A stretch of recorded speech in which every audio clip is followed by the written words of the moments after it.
Assalomu alaykum aziz yurtdoshlar. O'zbekiston 24 telekanali o'z dasturlarini davom ettiradi. Efirda Axborot 24 informatsion dasturi. Dastur taqdimoti bilan studiyada G'olib Nazar Qurbonov. Mustahkam ijtimoiy himoyani yaratish, fuqarolarning ko'makka muhtoj toifalarni qo'llab-quvvatlash va daromadlarning barqaror o'sishini ta'minlash. Bu maqsadlar yangi O'zbekistondagi islohotlarning bosh mezonlariga aylangan. Ijtimoiy himoya milliy taraqqiyotimizning asosi sifatida qabul qilinadi. Busiz to'liq va barqaror oldinga siljish mumkin emas. Shu nuqtai nazardan O'zbekiston prezidentining ish haqqi, pensiyalar, stipendiyalar va nafaqalar miqdorini oshirish to'g'risidagi farmoni xalq farovonligiga asoslangan islohotlar jarayonida yana bir muhim qadam bo'ldi. 2025-yil 1-iyuldan boshlab pensiyalar va nafaqalar hamda kam ta'minlangan oilalarga bolalar nafaqalari va moddiy yordam to'lovlari miqdorlari 10% ga oshiriladi. 1-avgustdan esa byudjet tashkilotlari xodimlarining ish haqqi va stipendiyalar ham ana shu miqdorda oshadi. Ta'kidlash kerakki, bunday qadamlar ijtimoiy iqtisodiy vaziyatni chuqur tahlil qilish natijasidir. Bunga iqtisodiyotning barqaror o'sishi, samarali fiskal boshqaruv, shuningdek yashirin iqtisodiyotni kamaytirish va moliyaviy oqimlarning shaffofligini oshirishga qaratilgan sa'y-harakatlar tufayli erishildi. Asosiysi, har bir fuqaro kundalik hayoti farovonlashib borishi orqali mamlakatimizdagi iqtisodiy o'sishni real his qilmoqda. O'zbekiston ijtimoiy davlat islohotlar mezoni shu tamoyilga asoslanadi. Aholini ijtimoiy himoya qilish, daromadlarini oshirib borish, turmush sharoitlarini yaxshilash davlat rahbarining doimiy e'tiborida. Bu jarayon jahon iqtisodiyotida ro'y berayotgan tebranishlar, ta'minot zanjirlarining uzilishi, narxlar oshib, resurslar qimmatlab borayotgan bir paytda muhim ahamiyatga ega. Ayniqsa, gap narx oshishi haqida borar ekan, kichik o'zgarishlar ham ijtimoiy sezgir qatlamga tez ta'sir o'tkazadi. Davlat rahbarining oqilona talabi esa har qanday o'zgarishlar va tariflarning oila byudjetiga ta'sirini kamaytirish, mutanosib ravishda daromadlarni oshirib borishdir. Xususan, davlat byudjetidan maosh oluvchilar oylik daromadlarini oshirish prezident kun tartibida turadigan doimiy masalalardan biridir. Xabaringiz bor, 2025-yil 1-maydan boshlab elektr energiyasi bo'yicha bazaviy tarif 450 so'mdan 600 so'mgacha oshirildi. Shuningdek, 2025-yil 1-maydan boshlab tabiiy gaz bo'yicha bazaviy tarif 650 so'mdan 1000 so'mgacha oshirildi. Bunday holatda yozgi mavsumda jami abonentlarning 90% dan ortiq qismi oyiga 100 metr kubgacha tabiiy gaz ishlatishini hisobga oladigan bo'lsak, oilalarning oylik xarajati o'rtacha 35 ming so'mga, oyiga o'rtacha 300 kWh elektr energiyasi iste'mol qiluvchi oilaning o'rtacha oylik xarajatlari esa 20 ming so'mga oshadi. O'zbekiston Respublikasi prezidentining ish haqqi, pensiyalar, stipendiyalar va nafaqalar miqdorini oshirish to'g'risidagi farmoni ayni shu xarajatlar o'rnini qoplash, fuqarolarning daromadlarini izchil oshirib borish siyosatini davom ettirish hamda ularning ijtimoiy muhofazasini kuchaytirishga qaratilgani bilan ahamiyatlidir. Mazkur hujjat bu xalqimiz farovonligini ta'minlash, ijtimoiy himoya tizimini yanada kuchaytirish hamda aholi daromadlarini inflyatsiya fonida real oshirish maqsadida qabul qilingan birligi bilan ham juda ham bir muhim hisoblanadi. Aholining real daromadlarini inflyatsiya darajasidan yuqori sur'atlarga oshirish bu oddiy raqamlar emas, balki xalq manfaatlarini birinchi o'ringa qo'yishning amaliy ifodasi hisoblanadi. Bu rag'bat byudjet tashkilotlarida mehnat qilayotgan o'qituvchilar, shifokorlar va boshqa kasb egalari, mutaxassislarni qo'llab-quvvatlashda juda ham bir muhim bir o'rin tutadi. Shu bilan birga pensiyalarni hisoblash uchun asos bo'ladigan bazaviy miqdor ham ko'tarildi. Bu uzoq muddatli ijtimoiy kafolatlar uchun qulay platformani yaratishiga biz ishonamiz. Yangilangan konstitutsiyamizda O'zbekiston ijtimoiy davlat ekanligi belgilab qo'yilgan. Va aynan mana shu modda fuqarolarimizning, aholimizning demak ijtimoiy hayotida o'z aksini topmoqda. Bundan tashqari fuqarolarimizni ijtimoiy, moddiy, ma'naviy qo'llab-quvvatlash, fuqarolarimizni to'lov qobiliyatlarini rag'batlantirib borish va ijtimoiy farovonlikni ta'minlash davlatimiz rahbarining asosiy e'tiborlaridir. Davlatimiz rahbari tomonidan qabul qilingan farmon ham aynan mana shu kuchli ijtimoiy siyosatning mantiqiy davomi bo'ldi. Farmonga muvofiq 2025-yil 1-iyuldan boshlab pensiyalar va nafaqalar hamda kam ta'minlangan oilalarga bolalar nafaqalari va moddiy yordam to'lovlari miqdori 10% ga oshiriladi. Pensiya va nafaqalar miqdorining oshirilishi jami 4.9 million kishining daromadlari ko'payishiga olib keladi. Bunda o'rtacha pensiya miqdori 1.4 million so'mdan 1.6 million so'mgacha oshishi kutilmoqda. Davlatimiz rahbari tomonidan keksa fuqarolar, nogironlar, pensionerlarni qo'llab-quvvatlash doimiy e'tiborda. Pensionerlar va nogironlar kutgan yana bir farmon imzolandi, ya'ni pensiya nafaqa miqdorlari oshirildi. Bu aholimiz tomonidan va pensionerlar tomonidan juda ham kutilgan farmon bo'ldi. Va bu farmon bo'yicha pensiya jamg'armasi tomonidan pensiyalarni yangi miqdorlarda amalga oshirilishi uchun barcha chora-tadbirlar amalga oshiriladi. Hujjat asosida yoshga doir eng kam pensiya miqdori oyiga 918 ming so'm. Nogironlik pensiyalarining eng kam miqdori esa oyiga 1 million 12 ming so'm etib belgilandi. Prezidentimiz tomonidan ijtimoiy himoyaga muhtoj insonlarga sa'y-harakatlarni biz sezyapmiz, ko'ryapmiz. Masalan, oldinlari pensiyalar, oyliklar yilda bir marta oshardi. Ular inflyatsiyaga qaramas edi. Endi pensiyalar, nafaqalar inflyatsiyani o'sishiga qarab oshiriladi. Bu juda katta ma'noga ega narsa. Oxirgi yillarda nogironligi bo'lgan shaxslarga alohida davlatimiz rahbari tomonidan e'tibor ko'rsatilyapti. Har yili pensiya va nafaqa miqdorlarini yillik inflyatsiya ko'rsatkichlaridan kam bo'lmagan miqdorda oshirilishi qonun bilan belgilangan va bu amaliyotda o'z tasdig'ini topib kelmoqda. Va prezident farmonida ham pensiya nafaqa miqdorlarini inflyatsiya ko'rsatkichidan kam bo'lmagan miqdorda oshirish ko'zda tutilgan. Farmonga muvofiq pensiyalarni yangi miqdorlarda to'lovini amalga oshirilishi uchun pensiya jamg'armasi mablag'lari hisobidan joriy yil yakuniga qadar 3 trillion 600 milliard so'mdan ortiq mablag'lar ajratilishi ta'minlanadi. Shuningdek, farmon asosida kam ta'minlangan oilalarga beriladigan bolalar nafaqasining har oylik miqdori ham o'zgaradi. Bunda 3 yoshgacha bo'lgan bitta kichik farzandi uchun beriladigan nafaqa 360 ming so'mni, 3 yoshdan 18 yoshgacha bo'lgan bitta farzandi uchun 275 ming so'm, oilaning ikkinchi farzandi uchun beriladigan qo'shimcha nafaqa 165 ming so'mni, oilaning 3 va undan keyingi har bir farzandi uchun beriladigan qo'shimcha 110 ming so'mni, kam ta'minlangan oilalar uchun moddiy yordamning oylik miqdori esa 420 ming so'mni tashkil etadi.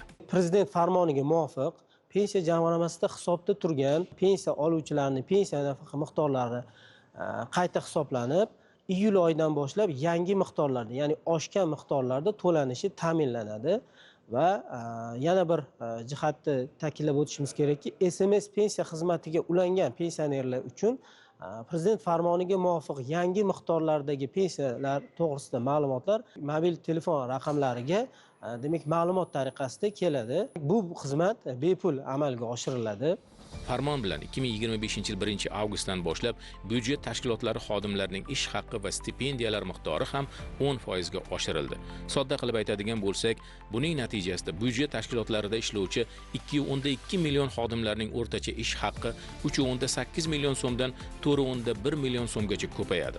Misol uchun, umumta'lim maktabidagi birinchi toifali o'qituvchining o'rtacha ish haqqi salkam 8 million so'mga, umumiy amaliyot shifokorining o'rtacha ish haqqi salkam 7,5 million so'mgacha oshadi. Ta'kidlash joizki, aholini ijtimoiy muhofaza qilish, kam ta'minlangan oilalarni qo'llab-quvvatlash bu davlat siyosati darajasiga ko'tarilgan. Prezidentimizning farmonida ham bu narsaga alohida e'tibor qaratilganligini ta'kidlash joiz bo'ladi. Inflyatsiya davrida bu narx-navolarga keskin farqlanishini oldini olishga juda ham xizmat qiladi. Prezidentimiz ta'biri bilan aytganda har bitta ijtimoiy himoyaga muhtoj bo'lgan, nogironligi bo'lgan, umuman ijtimoiy sohani qo'llab-quvvatlashga qaratilgan bir davlat siyosatini amaldagi ifodasi desak mubolag'a bo'lmaydi. Farmonga muvofiq 2025-yil 1-iyuldan boshlab pensiyani hisoblashning bazaviy miqdori oyiga 471 ming so'm, 2025-yil 1-avgustdan boshlab mehnatga haq to'lashning eng kam miqdori oyiga 1 million 271 ming so'm, bazaviy hisoblash miqdori esa 412 ming so'm etib belgilandi. Bugungi kungacha amal qilib turgan mehnatga haq to'lashning eng kam miqdori 1 million 155 ming so'm bo'lsa, aynan mana shu o'zgarishdan keyin ushbu miqdor 1 million 271 ming so'mga oshmoqda. Mazkur o'zgarishlar nafaqat aholimizning moliyaviy barqarorligi va bevosita inson kapitaliga ko'rsatilgan e'tiborni ham o'zida aks ettiradi. Ushbu farmonning yana bir o'ziga xos jihati shundaki, demak, farmon bilan xususiy sektorda ham ishlovchi fuqarolarimizni to'lov qobiliyatini rag'batlantirish maqsadida o'sha xususiy ish beruvchilarga, demak, ish haqlarini mehnatga haq to'lashning eng kam miqdoridan kam bo'lmagan miqdorlarda oshirib to'lash tavsiya etilmoqda. Demak, ushbu farmonni qamrovini ko'radigan bo'lsak, bu nafaqat demak byudjet tashkilotida ishlovchi va xususiy sektorda ishlovchi fuqarolarimizni ham birdek qo'llab-quvvatlash nazarda tutilmoqda. Farmonga ko'ra, ish haqqi, pensiya, stipendiya va nafaqalar miqdorini oshirish bilan bog'liq xarajatlarga 11.1 trillion so'm. Shundan ehtiyojmand oilalarni qo'llab-quvvatlash xarajatlari uchun byudjetdan jami qo'shimcha 7.8 trillion so'm ajratiladi. Hujjatda ko'rsatilishicha, byudjet tashkilotlari xodimlarining ish haqlari, pensiyalar, stipendiyalar va nafaqalar miqdori oshirilishi bilan bog'liq xarajatlar davlat byudjeti hamda iqtisodiyot va moliya vazirligi huzuridagi byudjetdan tashqari pensiya jamg'armasi mablag'lari hisobidan qoplanadi. Kezi kelganda aytish kerakki, aholining iqtisodiy, ijtimoiy yordamga muhtoj qatlami doimiy e'tiborda va bu jarayon izchil davom etadi. Davlat rahbarining tegishli qaroriga muvofiq qishki mavsumda yuqoridagi imtiyozlarga qo'shimcha ravishda reyestrga kiritilgan 950 ming oilalarga joriy yilning noyabr oyida 1 million so'mdan moddiy yordam beriladi. Bundan tashqari reyestrga kirmay qolgan lekin ijtimoiy yordamga muhtoj bo'lgan 380 ming oilaga ham joriy yilning noyabr oyida 1 million so'mdan yordam ajratiladi. Ushbu mablag' kam ta'minlangan oilalarning tariflarning oshishi bilan bog'liq 5 oylik qo'shimcha xarajatlarini to'liq qoplashga yetishi hisob-kitob qilingan. Guvohi bo'lganingizdek, farmon aholining kam ta'minlangan qatlamlarini moddiy qo'llab-quvvatlash barobarida pensionerlar, talabalar, byudjet tashkilotlari xodimlarining daromadlarini oshirishga xizmat qiladi. Muhimi, haqiqat shundaki, islohotlar jarayonida hech kim e'tibordan chetda qolmaydi. Aksincha, ularning faol ishtirokchisiga aylanadi. Ushbu farmon va unda ko'rsatilgan e'tibor xalqimiz, jamoatchilik tomonidan mamnuniyat bilan kutib olindi. Muhtaram yurtboshimiz, davlatimiz rahbarining bugun farmonlarini o'qib, juda ham xursand bo'ldim. Yurtboshimiz tomonidan olib borilgan islohotlar xalq farovonligini yaxshilashga, turmush sharoitini yaxshilashga qaratilgan. Bugungi farmon ham aynan mana shuni davom deb o'ylayman. Chunki pensionerlarimizni, talabalarimizni stipendiyalar oshirilishi, kam ta'minlangan oilalarga bolalar nafaqalari oshishi, moddiy yordamlarning oshishi haqidagi farmon hamda mana shu 2025-yil 1-avgustdan byudjet tashkilotlari xodimlarining maoshlarini oshishi, stipendiyalarning oshishlari haqidagi farmon bayram arafasida, Qurbon hayiti arafasida xalqimizga bugun katta bir tuhfa bo'ldi deb o'ylayman. Albatta buning uchun men o'zim bir mahalla vakili sifatida farmonni bizga ham juda katta ta'sir bo'ladi. Albatta ishlayotgan xodimlarimiz bundan juda ham xursand. Ertaga ularning maoshlarini oshishi natijasida ular yana ham yaxshiroq ishlashga, yana ham jamiyatga ko'proq foyda keltirishga albatta harakat qilishadi. Men muhtaram yurtboshimizga, mahalla vakillari nomidan, aholimiz nomidan o'z minnatdorchiligimni bildiraman. Ish haqqi, pensiyalar, nafaqalar hamda talabalarning stipendiyalarini oshishi to'g'risidagi prezidentimizning farmoni ayniqsa yurtimizga kirib kelayotgan Qurbon hayiti oldidan katta bir tuhfa bo'ldi deyman. Prezidentimiz o'zi avvaldan pedagoglarning oyliklarini $1000 ga chiqaraman deb tashabbus bildirdilar va mana shu tashabbusning sababidan 60 mingdan ortiq o'qituvchilar 8-12 milliondan oshiq maosh olishmoqda. Bugungi oshirilgan 10% bilan to'xtab qolinayotgani yo'qda, chunki bu izchil davom ettirilyapti. Prezidentimiz o'zlari aytgan ana shu tashabbuslarini qo'llab kelmoqdalar doimiy. Bu o'qituvchiga juda ham katta ruhlantiradi, motivatsiya beradi. O'sha mehnat faoliyatida ham yanada izlanib, tashabbus bilan yangicha g'oyalar bilan ishlashga katta yordam beradi. Farmonda ko'rsatib o'tildi prezidentimiz tomonidan, ya'ni 2025-yil 1-iyul oyidan pensiya va nafaqalar oshirilishi. 2025-yil 1-avgustdan esa o'sha barcha ijtimoiy soha vakillari, nafaqat pedagoglar, sog'liqni saqlash va barcha sohalarni 10% ga oylik ish haqlarini oshirilishi. Bu nimani beradi bizga? Bu albatta birinchi navbatda moddiy manfaatdorlik albatta oshgandan keyin xodimda, har bir xodimda ishlash ishtiyoqi ortadi. Oyliklarni oshirish bilan prezidentimiz bergan imkoniyatdan foydalanib, labbay deb javob berib, ta'lim sifatini o'zi davlat rahbari o'ylagandan ham ko'ra yuqoriga chiqarishga, rivojlangan davlat qatoriga chiqishga, ular bilan tengma-teng raqobatlasha oladigan yoshlarni tarbiyalashga va'da beramiz. Bilamizki, mana may oyida hurmatli prezidentimiz tomonidan tibbiyot xodimlari uchun o'tkazilgan selektorda ham qator masalalar ilgari surildi. Jumladan, oilaviy poliklinikalarda ishlaydigan oilaviy shifokorlarning va hamshiralarning oylik maoshlarini bazaviy ekvivalentda belgilash miqdorida oilaviy shifokorlarning oyligini $500, hamshiralarning oyliklarini $300 etib belgiladilar. Agarda har bir oilaviy shifokor yoki hamshiralarimiz bugungi kunda maxsus sertifikatga ega bo'lib, ushbu maxsus sertifikatni olish uchun ular o'z malakalarini oshirib borib, ushbu sertifikatga ega bo'lsalar, yana shuncha miqdorda oylik maoshlariga rag'batlantirish hisobidan yana qo'shiladi. Surunkali kasallik bilan yashaydigan bemorlarimizni bugungi kunda sog'lom turmush tarzini shakllantirishga qaratilgan chora-tadbirlarni o'rgatsa, yana shuncha miqdorda oylik maoshlariga qo'shilib, demak, oilaviy shifokorlarimiz oyliklari $1,500, hamshiralarimizga esa $600-800 ekvivalentida belgilab berildi. Ushbu g'oyalar barcha tibbiyot xodimlarini rag'batlantiradi, motivatsiya beradi, o'zini ustida ishlashga juda katta turtki bo'ladi. Bugungi qabul qilingan farmon ham aholini daromadini, yashash sharoitini yaxshilashga qaratilgan. Prezidentimiz farmoni bilan pensiya, nafaqa, stipendiyalar, oylik maoshlari 10% ga oshirildi. Bu xalqimizga yanada bir quvonch bag'ishladi, chunki oldimizda Hayit bayrami turibdi. Hammani oilaviy sharoiti, moddiy nimalari yaxshilanishiga yordam beradi. Hozirgi kunda biz o'qituvchilarning oyliklari $1000 gacha yetib qoldi. $1000 dan ziyod oladiganlar ham bor. Prezidentimiz tashabbusi bilan o'qituvchilarning maqomi keng darajada ko'tarilmoqda. Oylikda oshgani yaxshi ta'sir bera olamiz. O'qituvchilarning oyligi qanchalik oshsa, ta'lim sifatiga ham, o'quvchilarga bilim berish darajasi ham ko'payadi. Bu farmondan juda ham katta narsani bilsa bo'ladi, chunki prezidentimizning xalqqa, fuqarolarga e'tiborini tushunsa bo'ladi. Oddiy qilib aytganda bitta pensioner, bitta katta yoshli odamni oyligiga shuncha pul qo'shilishi, bu eng katta yurt rahbarini har bitta qatlamga bo'lgan e'tiborini bildiradi. Har bitta xodim, har bitta ishchi o'zini faoliyatida o'ziga bo'lgan e'tiborni his qiladi. Bu e'tibordan kelib chiqib, o'z faoliyatini yaxshi qiladi. Bundan keyin hayot yaxshilanadi. Endi men bitta oddiy mahalla institutini bitta xodimi sifatida o'zimga nisbatan ham bu e'tiborni juda ham yaxshi his qilib turibman.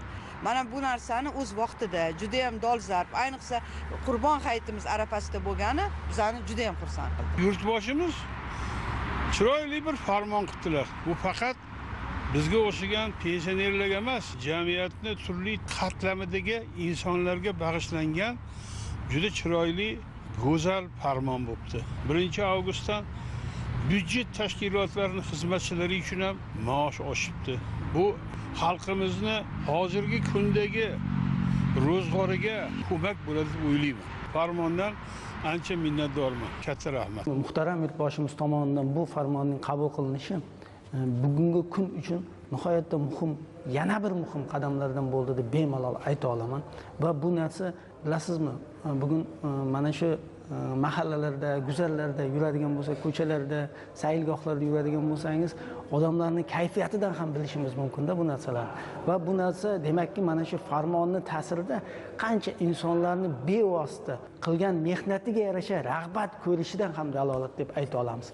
Va o'ylaymanki, bu farmonning shunday muborak kunlarda qabul qilinishi natijasida o'ziga xos bo'lgan xalqimizning turmush darajasini yana bir karra oshirilishiga sabab bo'ldi deb ayta olaman. E'tibor berib qaraydigan bo'lsak, har bitta inson mana shu hayotda yashar ekan, qilayotgan mehnatiga yarasha rag'bat ko'rishni, munosib maosh olishni, munosib turmush sharoiti yaratilishini xohlaydi.